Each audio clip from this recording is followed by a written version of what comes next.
Ademais do tema central, que é a petición que facemos de que os grupos da oposición modifiquen a actual política do Partido Popular a través de derogar as reformas laborais, ese é o obxectivo fundamental desta manifestación. Nós consideramos que o deterioro das condicións de vida e traballo da clase traballadora nos últimos anos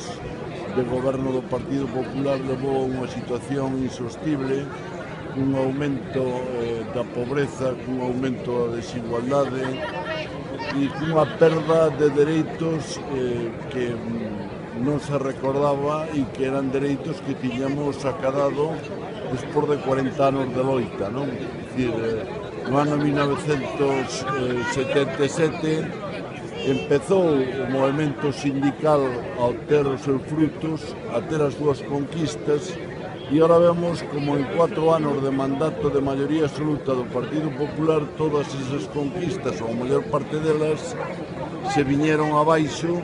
a través dunhas contrarreformas laborais moi perxudiciales para a clase traballadora. Por lo tanto,